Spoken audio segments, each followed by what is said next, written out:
Thank you, Minister Marsoudi. Madam President, members of the Security Council, just a few short weeks ago, we teetered on the precipice of another devastating conflict as we witnessed the most intense fighting between Israeli forces and Palestinian militants from Hamas and Islamic Jihad in Gaza since 2014. The United Nations worked intensely with Egypt and all sides to calm the situation, but Israeli and Palestinian lives were tragically lost. My sincere condolences go out to the families and friends of all who have been killed, and I wish speedy recovery to the injured. While the situation has now stabilized, it remains very tense. One thing is clear: these dangerous cycles of escalation and de-escalations are not sustainable in the future. Madam President, on May 3rd, thousands of Palestinians participated in the weekly demonstrations at the Gaza perimeter fence. There were incidents in which balloons were launched, stones and pipe bombs were thrown at Israeli soldiers who responded with live fire, rubber bullets and tear gas, killing 2 Palestinians and injuring 49 people. Later that day, a sniper, reportedly from Palestinian Islamic Jihad, fired across the fence, injuring 2 Israeli soldiers. In response to the sniper attack, the Israeli Defense Forces launched several tank shells, and the Air Force targeted military sites in Gaza, killing 2 Palestinian militants and injuring 2 children. This was the beginning of the most serious escalation since 2014. Over the course of the following 48 hours, 650 rockets were fired from Gaza, while some 240 projectiles were intercepted by the Iron Dome system. Several houses, 2 kindergartens, a school, and a hospital in Israel were directly hit. 4 Israeli civilians were killed and over 200 were injured, according to the IDF. During the same period, Israeli Defense Forces reportedly hit over 300 Palestinian militant targets in Gaza, including a senior Hamas official who was targeted and killed by an airstrike. According to sources in Gaza, 25 Palestinians were killed and over 150 were injured. After intense efforts by the United Nations in Egypt, as of the early morning of May 6th, a cessation of hostilities was established, ending the escalation. I take the opportunity to once again urge all sides to use this period to reduce tensions, solidify the fragile calm, and commit to implementing the understandings that have been established in the past few months. Madam President, sniper fire from Gaza has been a constant threat that has, on at least 4 occasions over the past year, pushed both sides closer and closer to confrontation. This latest incident follows a pattern that has been well established. The closer we get to consolidating an understanding that would relieve the pressure on people in Gaza and reduce the risk of rocket fire towards Israel, an incident like this, like the last one, would appear and undermine our careful and painstaking efforts. Despite this, the United Nations and Egyptian teams will continue to work intensely with all sides in order to use the window of opportunity to provide assistance to the people of Gaza and further reduce the risk of conflict. Sustained calm is also critical to supporting Egyptian-led efforts to advance intra-Palestinian reconciliation that should enable the return of a unified, legitimate Palestinian national government to the Gaza Strip. I take this opportunity to welcome Israel's decision to lift the ban on accessing the fishing zone and expand the Gaza fishing zone to 15 nautical miles in some places, to reopen the Eretz and Kerem Shalom crossings as normal on May the 12th, and other steps that have been taken in the past few days.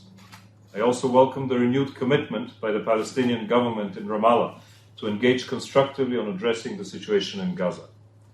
I also want to reiterate the call by the Secretary General, who condemned in the strongest terms the launching of rockets from Gaza into Israel, particularly the targeting of civilian population centers, and also call on Israel to exercise maximum restraint and refrain from using lethal force against protesters, except as a last resort. Madam President, turning briefly to the humanitarian situation on the ground, Deputy Special Coordinator Jamie McGoldrick has warned that health providers in Gaza are struggling to treat the high number of injuries sustained during the weekly demonstrations. Many of the wounded require complex surgeries not currently available there. Yet access to treatment outside of Gaza continues to be challenging, as the lack of consistency in the approval process is having very serious and negative implications on people. Meanwhile, the international community has continued its efforts to address the dreadful situation in Gaza. The Ad Hoc Liaison Committee, the AHLC, met in Brussels on April the 30th and reiterated its support for implementation of a package of urgent humanitarian and economic interventions in Gaza by the United Nations. Between October 2018 and April of this year, some $112 million have been mobilized, enabling a significant increase in electricity supply through the Gaza power plant, the creation of thousands of temporary jobs in Gaza, and the delivery of essential medical supplies and other support for the struggling health sector. Fuel deliveries for the power plant have been extended, and we are moving forward on other more sustainable efforts for the energy sector as I speak, and focusing on renewable energy in particular. On May 13th, I visited the second largest hospital in Gaza, where a landmark World Health Project developed solar power plant will cover a substantial part of the energy needs of that hospital. I appreciate the financial support provided by Japan and many others for the critical projects, and urge other donors to further increase their support for our joint efforts to improve the situation on the ground. To date, the most significant contribution remains that of the State of Qatar. On behalf of the Secretary General, I would like to express our sincere appreciation to the assistance provided by Qatar, without which the situation in Gaza would have been untenable. On May the 6th, His Highness the Amir announced an assistance package for the Palestinian people of some $480 million, $180 million of which is for Gaza, $250 million as loans for the Palestinian government, and $50 million as grants for projects in the West Bank. In relation to Gaza, some of the funding will allow the UN to provide fuel for electricity until the end of the year, expand temporary employment programs, and focus on permanent job creation. Madam President, while Gaza continues to command significant attention, the situation in the occupied West Bank, including East Jerusalem, is of a growing concern to all of us. The prolonged absence of a political horizon to resolve the broader conflict has coincided with a steady deterioration of the living conditions of Palestinians. This, coupled with violence, settlement expansion, demolitions of Palestinian property, and the persistent threat of further economic decline, are creating an explosive mix that could have serious security implications. During the reporting period, 240 Palestinians were injured by Israeli forces, including 9 children during demonstrations, clashes, security operations, and other incidents in the West Bank. According to OCHA, 4 Palestinians were injured or had their property damaged by settlers, with 1 Palestinian attack against an Israeli civilian in the West Bank was recorded, resulting in one injury and the damage to a vehicle. I unequivocally condemn all attacks on Palestinian and Israeli civilians and call on all sides to refrain from violence. All perpetrators must be accountable for their crimes. Madam President, allow me to reiterate that settlements are illegal under international law and remain a substantial obstacle to peace. In this context, during the reporting period, Israeli authorities demolished or seized 40 structures, displacing 31 people, overwhelmingly on the grounds of a lack of Israeli-issued building permits, which are nearly impossible for Palestinians to obtain. On the 29th of April, 31 structures were demolished in East Jerusalem, the highest single-day total monitored by OCHA since 2009. On May the 3rd, a joint statement by the Resident and Humanitarian Coordinator, the Office of the High Commissioner for Human Rights, and UNRWA called for, I quote, an immediate halt to the Israeli authorities' destruction of Palestinian-owned property in East Jerusalem, end quote. On the following day, 4 structures were demolished in Silwan, displacing 11 Palestinians. According to OCHA, 5 people were seriously injured when Israeli forces repeatedly beat, used stun grenades and sponge-covered bullets, or pushed residents away as they tried to retrieve belongings prior to the demolition. Also, in a worrying move, Israel's High Court of Justice upheld a new military order, which accelerates the demolition process for new structures built without permits in Area C of the West Bank. Madam President, regrettably, the reporting period saw no resolution to the Palestinian Authority's financial crisis. For the third consecutive month, the Palestinian government has refused to receive Israel's transfer of any tax revenues less than the full amount owed to it. I'm concerned that despite the PA's announced austerity measures and the support package committed by Qatar, the latter's survival remains a risk.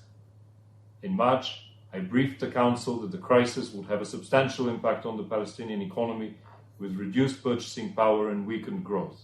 The first signs of this negative trend are already beginning to show. A long-term resolution of the financial crisis is urgently needed. Its continuation threatens to further destabilize an already volatile situation. Both parties should implement their bilateral agreements and avoid taking unilateral actions that undermine the stability of the Palestinian Authority. Against this backdrop, an UNSCO team recently visited the Al-Fawar Palestinian refugee camp, where the residents endure harsh living conditions and UNRWA's ability to deliver essential services is hampered by its own financial crisis. High Commissioner Kreinbull, who will also be briefing the Council today, will speak more on the severity of the current challenges facing Palestinian refugees. Madam President, on a positive note, with the advent of the Muslim holy month of Ramadan, hundreds of thousands of Muslims from the occupied West Bank were able to pray at the Al-Aqsa Mosque during the holy month. I would also like to take this opportunity to welcome the relative calm at the holy site and urge continued respect for the status quo and relevant agreements. Madam President, turning very briefly to the region, the situation on the Golan is calm. However, the potential for heightened tension between the parties to the 1974 Disengagement of Forces Agreement remains. On May the 1st, UNDOF observed some Israeli soldiers who had been laying razor concertina wire in the area between the Israeli technical fence and an UNDOF position. They had crossed the ceasefire line. During this activity, the Syrian Armed Forces soldiers deployed close to that location to monitor their activities. UNDOF liaised with both sides and was able to de-escalate the situation. In Lebanon, the cabinet started reviewing the draft 2019 state budget on April the 30th, as some protests over reported austerity measures continued. At stake in the ongoing budget discussions is meeting commitments from the 2018 CEDRE Conference on Economic Development and Reform, which include the need to reduce Lebanon's deficit. Madam President, members of the Security Council, in closing, I would like to return to the Israeli-Palestinian conflict. The recent escalation in Gaza has once again demonstrated the urgency of solidifying and expanding the existing understandings on the ground.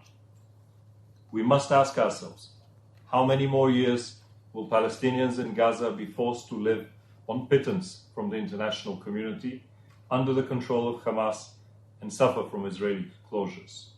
How many more years will Israelis be forced to run for shelters as rockets launched by Palestinian militants in Gaza rain down indiscriminately from above? The United Nations and its partners have, yet again, tried to mitigate the impact of the crisis in Gaza, but these efforts will ultimately fail unless there is progress on resolving the Palestinian divide, on lifting the closures, and on charting a course towards the two-state solution based on long-standing international parameters, including relevant UN resolutions and previous agreements. There are no shortcuts to sustainable peace. I also take note of the invitation by the United States and the Kingdom of Bahrain to convene government, civil society, and business leaders to discuss the potential for economic investments and initiatives that would be made possible by a future Palestinian-Israeli peace agreement and a solution to the final status issues. Humanitarian and economic support is very important for people, but it is also critical for creating an environment conducive for viable negotiations. The solution, however, for the conflict remains fundamentally political. Thank you.